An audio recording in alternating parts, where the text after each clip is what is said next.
Hi guys, the Boring Engineer here, back with another lockpicking video. On a little bit of a time crunch, so I'm going to start picking and I'll talk to you guys while I'm at it. What I've got is the first challenge lock I've built to send out to the lockpicking community. And built on a 5-pin, come on, quick set core, reset.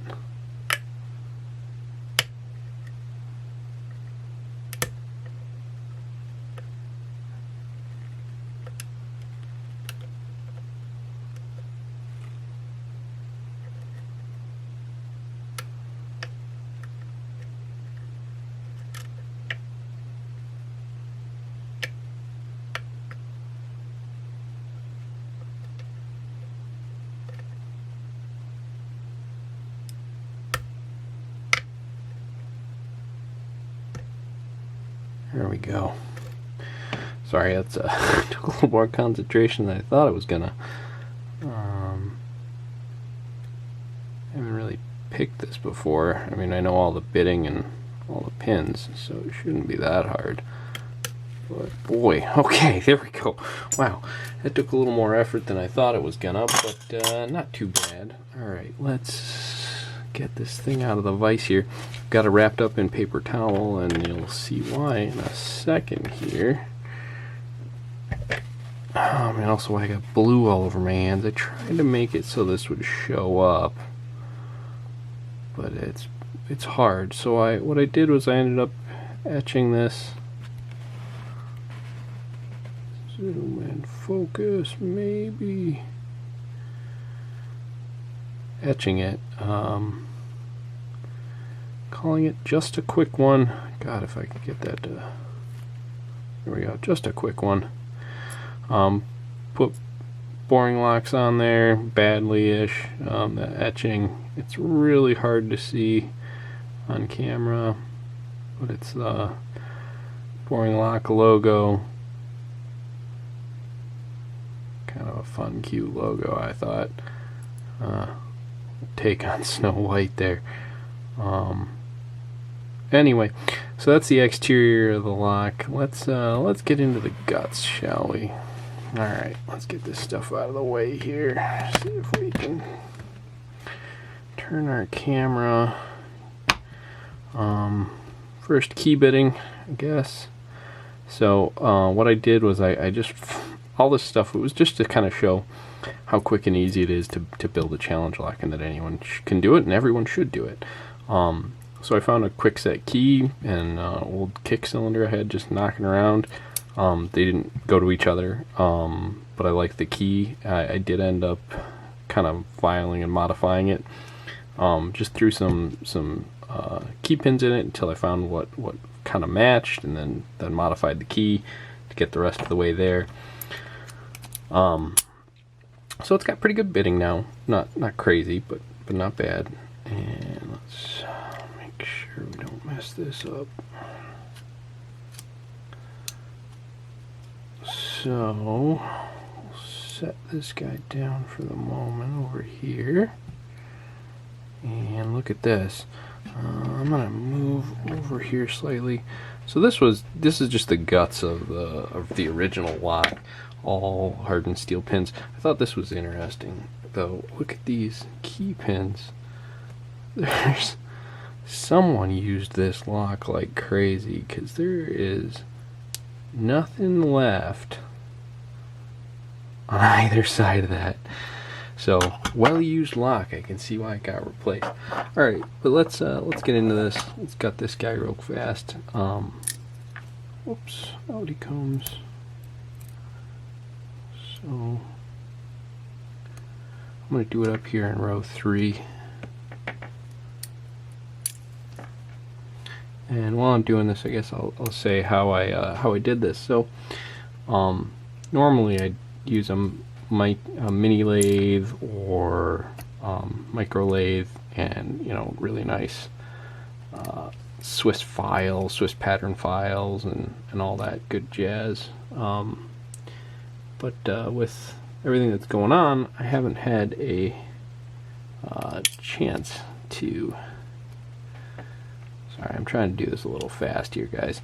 I haven't had access to any of that equipment, and so I've been kind of trying to build this up, my own little lab here at home where I can do some of that work. Come on, springs, behave. And so what I ended up with was, you know, I've got a dremel, and I've got, whoops, we did this totally wrong. I've got a bunch of, like, you know, basic files. I mean, big stuff. I'll grab one in a second here. And I just kind of went to town on it, and you know, made it work with what I had.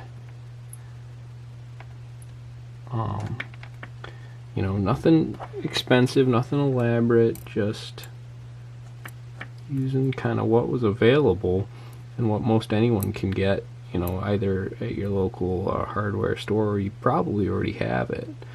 But alright, so this, oh my god, I got an invader, an ant. Oh jeez, I have to deal with him later. Alright, so let's take a look here.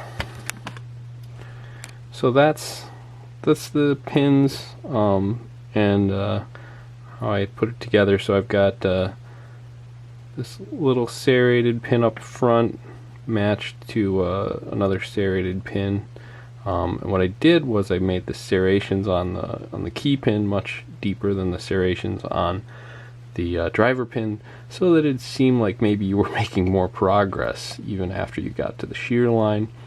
Chamber 2, got this really, come on, focus,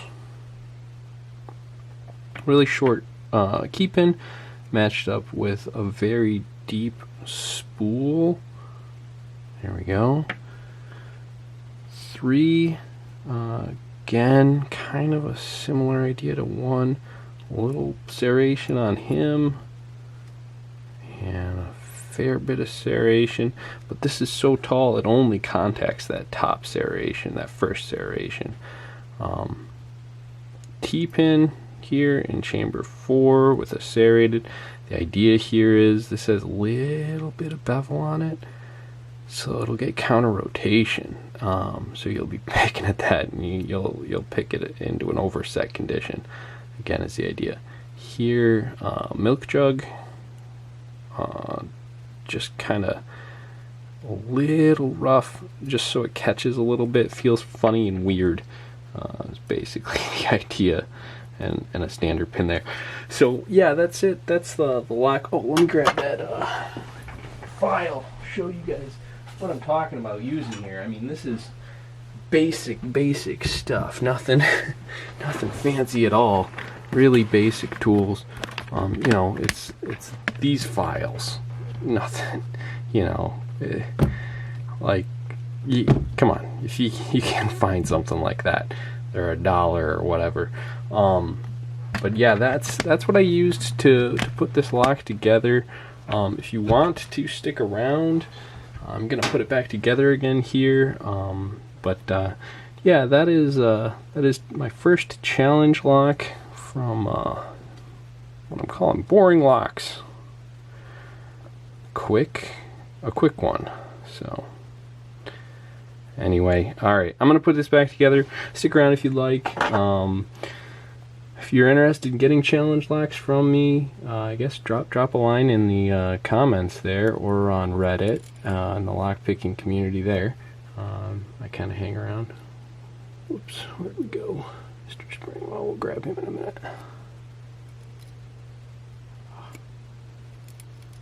This is the most tedious part, but some people find it a little interesting, putting these back together again. See if I can make it so you guys can see this actually. In the spring goes. So I'm going to switch over to my other... Oh, where'd that other spring run off to? Gonna need him in a minute. Oh dear. Well, we'll have to grab another one real quick. That's alright. Alright, well, we're in chamber 5. So let's do that. A little tricky to do through the camera here. As I'm finding out with everything, tricky to do through the camera. Alright, so press down, gotta get over the lip of that spool, there we go. Alrighty. Make sure we're in chamber 4, not chamber 3. Here we go. These T-pins are the worst to put in. Oh, fun to pick though. You know, this isn't intended to be a particularly hard challenge lock, by the way. I mean, with the rudimentary tools and everything, it wasn't ever gonna be. Nope, don't got it. But you know, if you don't know the key bitting, it could give you a little bit of a pause, I think. Okay. The reason I was able to pick it so quickly is because, well, I built the thing, obviously, and know all the bitting and everything, so it was pretty quick work on it. Whoops. This is why I like these normally closed force or tweezers. I don't know if you've seen those, but they're really nice. So that way it just kind of holds it for you. And all you got to do is focus on getting the dang thing in the right spot there. So, all right. On to 2. We're gonna have to find another spring here because that spring sprang elsewhere. Oh, I see my ant friend.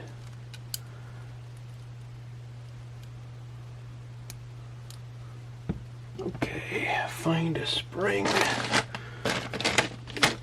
Do.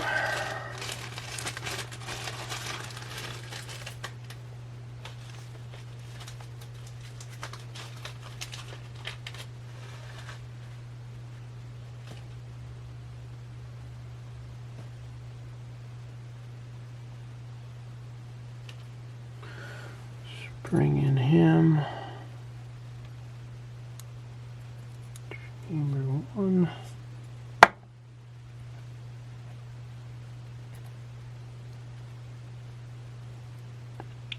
So, the other thing I thought about talking about while I was doing this, you know, there's a few things to consider when putting a challenge lock together. One of them is, you know, you're using non-standard pins and drivers unless you're using the originals that came with it. So one of the things you have to watch out for is the length, the total length of the pin stack plus the key when you're working with a bunch of non-standard stuff. So, you know, this has got a pretty short Bible, so those, you know, long spools like I had in there, plus this key with this really high bitting means you get quite a bit of lift on some of these. So you have to kind of consider that, and when you're putting together a challenge lock, always put it together with the key in it first time around, you know, for a couple obvious reasons. But once you've got everything, oh shoot, of course, I'm talking and dinking. All right, just chamber 1 came out. You know, so you've got your key cut correctly so that your pins, your key pins are working right and everything else. But you aren't sure yet if you're going to have a problem where the lock can jam when you've got, you know, these pins that are too long. The whole stack is too long and the key won't even come out. which is, you know, not a great situation. But if you've got the key in it, then all you have to do is turn the core, pull it apart, you know, change out your pins or shave them down, whatever you want to do to make them the right length. But you can make sure everything operates smoothly and that your key comes out and goes back in well. Oop. And I like to do all this before I put on finally my circlip. I hate these quickset circlips, by the way, but whatever, that's a story for another day. Anyway, so that's my challenge lock number 1. Hope you guys like it. Yeah, let me know in the comments what you think, and if you'd like to see me build more of these, or if you find this all boring. I know it's one of my longer videos. So anyway, thanks a lot for watching, and you guys have a good day.